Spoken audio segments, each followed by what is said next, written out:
Bihar board 10वीं class geography chapter first का संसाधन अध्याय को लेकर आया हूँ। दोस्तों आप लोग कैसे हैं? आशा करते हैं आप सभी अच्छे होंगे।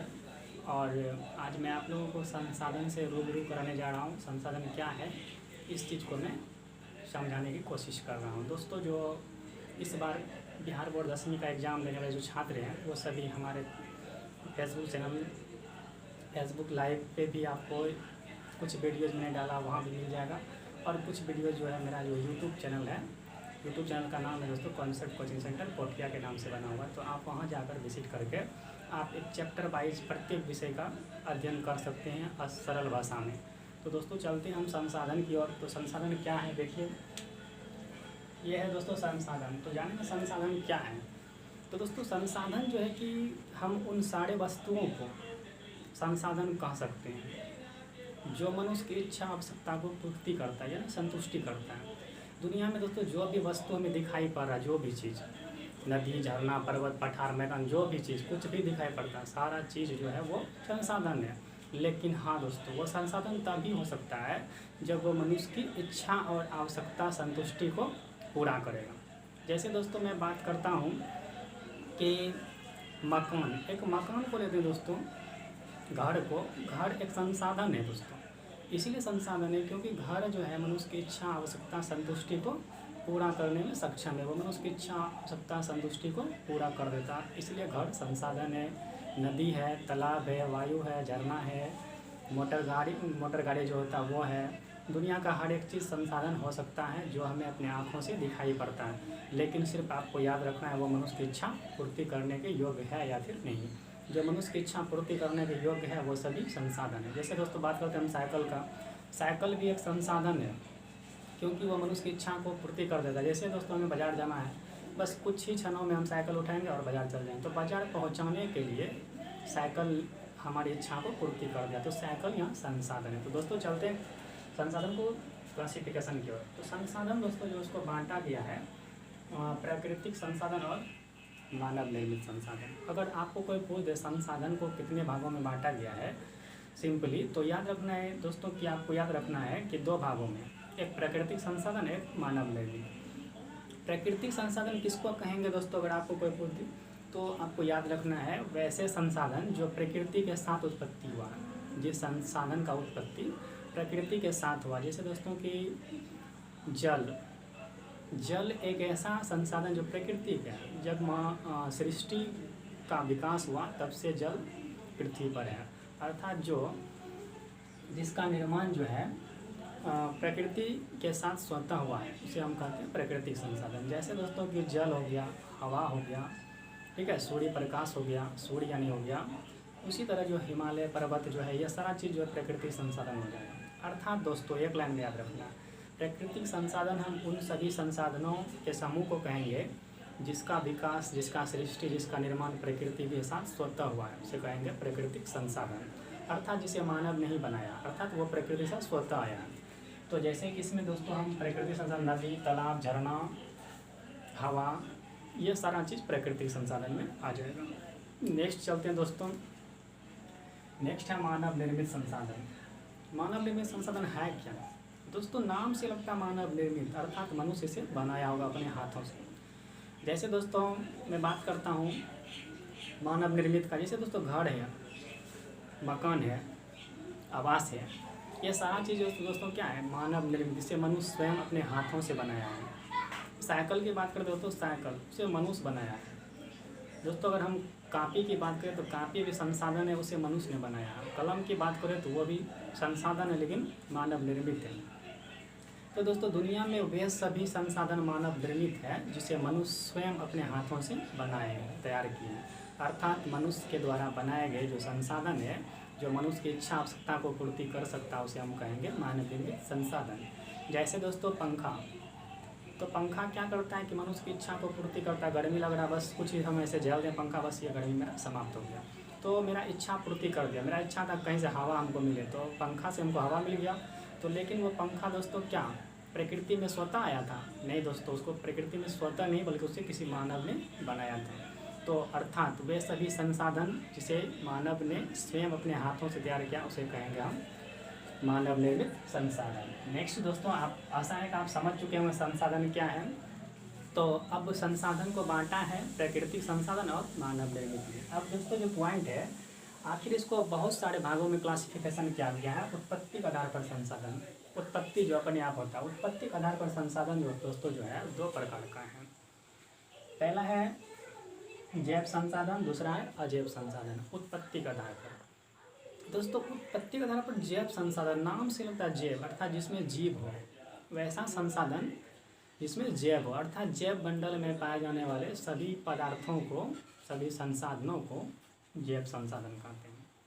तो दोस्तों इसको एक लाइन में हम लिख सकते हैं, सभी या समस्त सजीव वस्तुओं के समूह को जैव संसाधन कहते हैं। अर्थात जिसमें जीव हो उसे जैव संसाधन कहते हैं। सजीव वस्तुओं के समूह को जैव संसाधन कहते हैं। जैसे दोस्तों मनुष्य, मत्स्य, पशु, ये सारा चीज़ दोस्तों सजीव है, तो ये हो जाएगा जैव संसाधन।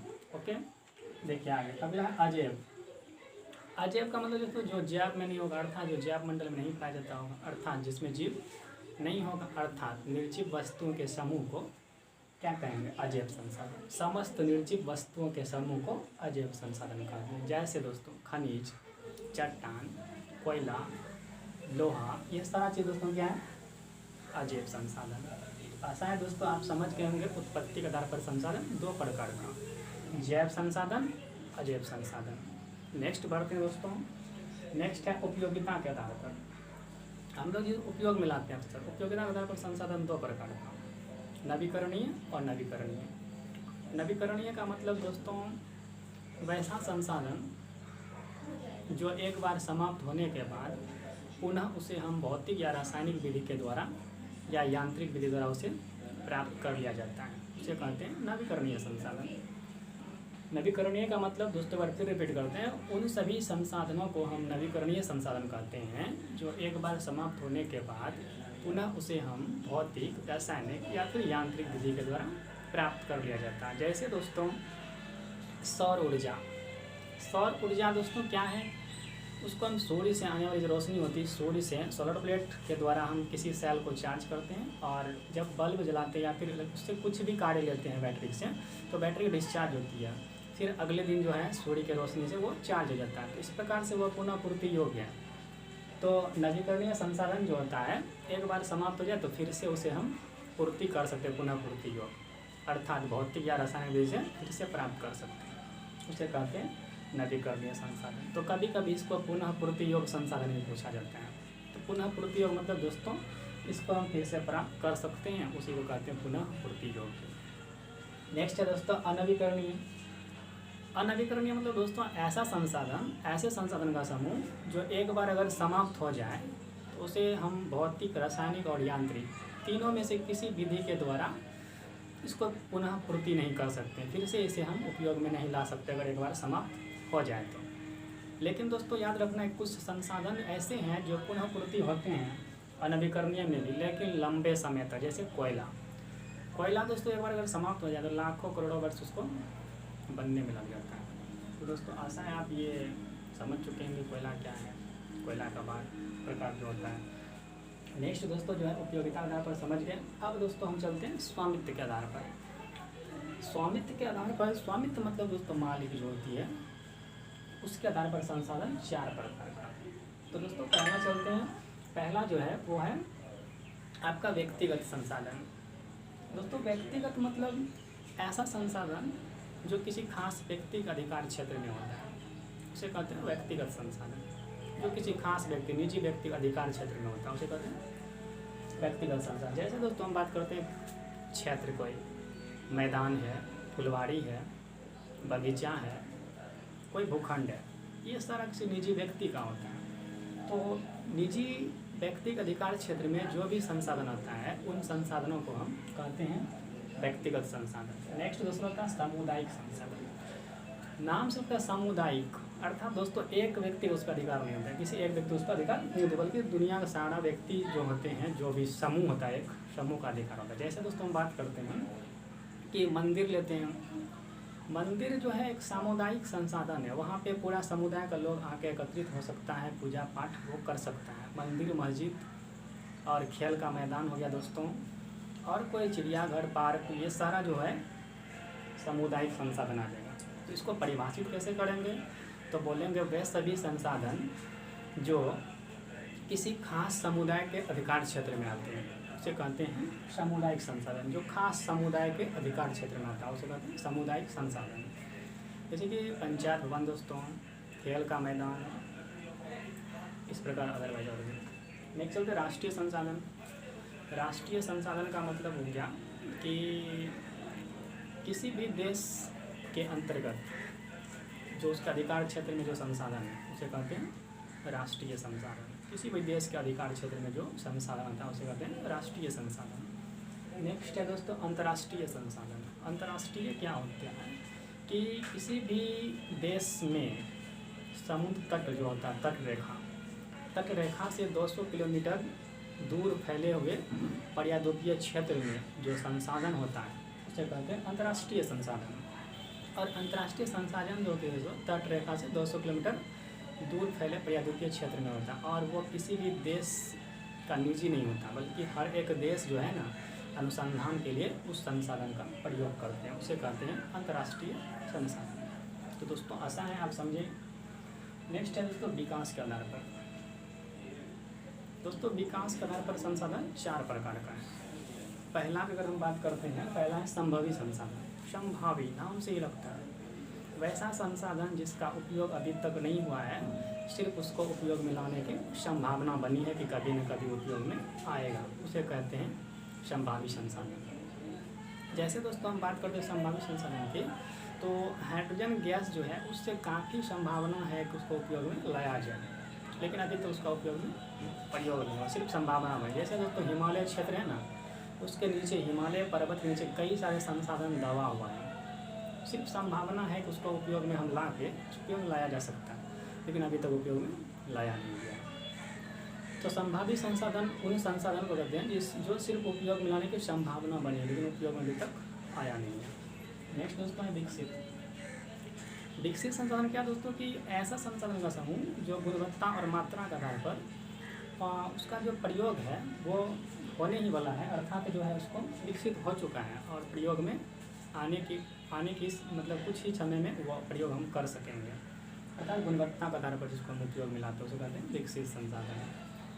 नेक्स्ट है भंडार संसाधन दोस्तों। भंडार संसाधन मतलब दोस्तों जो कि भंडार के रूप में संरक्षित है, सिर्फ भंडारित है बहुत ज़्यादा, लेकिन उसका प्रयोग अभी तक हुआ नहीं है, लेकिन हम तकनीक के आधार पर उसको प्रयोग में ला सकते हैं, उसे कहते हैं भंडार संसाधन। जैसे कि दोस्तों जल भंडार संसाधन में आता है। जल काफ़ी सारा भंडारित किया हुआ, लेकिन उसका उपयोग अभी तक नहीं हुआ है। नेक्स्ट है दोस्तों संचित कोष। संचित कोष संसाधन क्या है दोस्तों, ये भंडार संसाधन का एक रूप है, इसको भी भंडार करके भंडार के रूप में इसको देखा जा सकता है, लेकिन तकनीक के आधार पर इसको उपयोग में लाया जा सकता है। तो दोस्तों आशा है कि आप संसाधन क्या है इसको क्लासिफिकेशन जो मैंने किया, तो आपको आशा है, उम्मीद करते हैं कि आप समझ गए होंगे। तो दोस्तों इस वीडियो को जो है अगर आपको समझ में आया हो तो लाइक करें, सब्सक्राइब करें और इसे शेयर करें, ताकि ये सारे बच्चे के पास जा सके और वो बच्चे अपने एग्ज़ाम की तैयारी अच्छी तरह से कर सकें। धन्यवाद दोस्तों, फिर से मिलते हैं नए वीडियो के साथ। Okay, bye bye.